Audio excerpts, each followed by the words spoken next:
Is back. It's Tuesday, and we're looking at the mailbag here in the last week of June. Bob Flounder's not with us, but that's okay. We solicited you to help. We got questions from you on Twitter. You can always send them in weekly, either to @GregPickle on Twitter, @PSU Football, @BobbyFlow7, or you can email them. gpickle@pennlive.com works. Any other way you want to get them to us, you know how to find us. Facebook, YouTube. By the way, keep in mind you can subscribe to our Facebook page. It's Penn State on Penn Live. And on YouTube, youtube.com/allpennstate. Let's get to your questions at this point. We have a lot this week. Manny Bowen is one that came up the most. You can listen to our previous video on that topic, youtube.com/allpennstate to find that. Right now, folks, it looks like there's a potential chance for him to rejoin the roster. The senior linebacker was let go from the team back in December after missing a few contests at the end of the 2017 season. He seems optimistic that maybe he can work his way back in. It would be out of character for James Franklin, but we never heard what exactly Manny Bowen was removed from the roster for. So we'll have to wait and see how that all plays out. Certainly something to watch, and it would bolster the Nittany Lions group at the linebacker spot. There's no doubt about that. Let's go to some of the questions here. Recruiting is almost like a science, and this is from Jerry Martellero. So is there a formula to how many of each position you want to sign each year?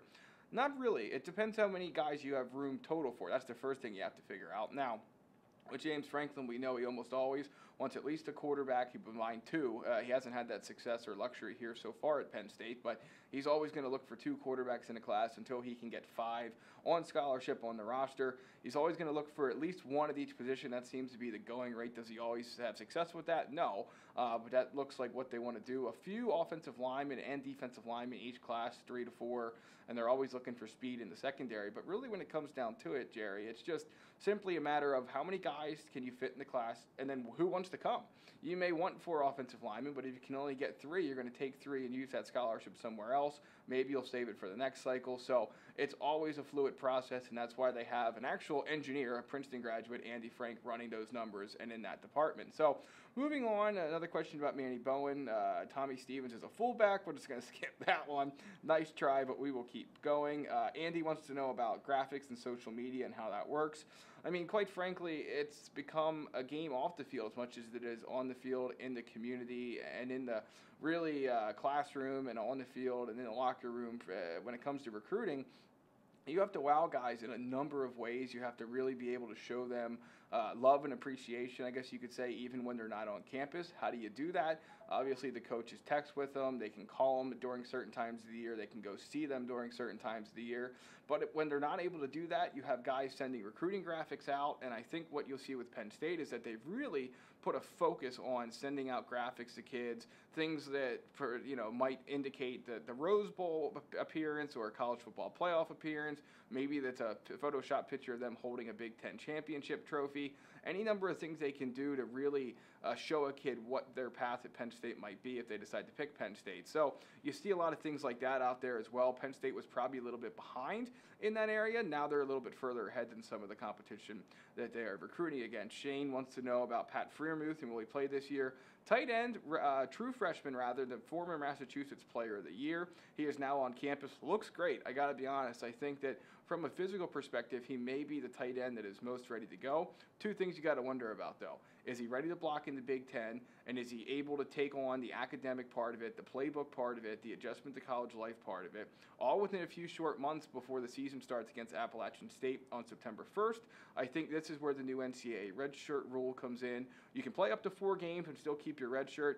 To me, that means Zach Kuntz and Pat Freiermuth are going to get at least an audition to try and outplay Danny Dalton, Nick Bowers, and John Holland. If they don't, I think either one of the veterans are going to have to take the job. If they do, one of these guys could be the tight end for the fall and for the future by October. So we'll get to one more question here. Let's see what we got. The old redshirt rule, we just got into that a little bit.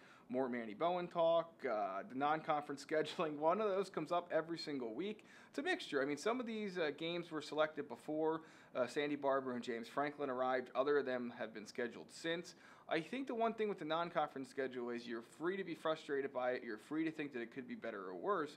But keep in mind that the year Penn State fans feel like they should have got into the college football playoff, it was Washington that got in with really, a horrendous non-conference playoff schedule rather. And they were given the 4th spot to the playoff over Penn State, who played a much better non-conference schedule that year for all intents and purposes. So I think people are still trying to figure out how exactly to go about the non-conference scheduling. And look, there's some good matchups coming. Virginia Tech, West Virginia, Auburn, all on the future schedule. yes, the games against Appalachian State and Kent State and Georgia Southern may not whet fans' appetites, but at the end of the day, when you're going through the rigors of a 9-game conference schedule and you get into Big Ten play like this year where you're playing Wisconsin in the crossover game, it's not one of the walkovers that it usually is.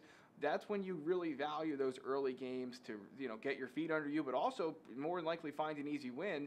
And oh, by the way, with that new redshirt rule, you'll get 4 games and you get some of your guys in as well that maybe wouldn't have got their feet wet in previous years. So I understand it, and I know that a lot of people like to see Pitt on the schedule. It's not going to happen for quite some time. So you've been listening to the Penn State Blitz. It's the end of June. We'll be back with more on Saturday, June 30th for Lift for Life.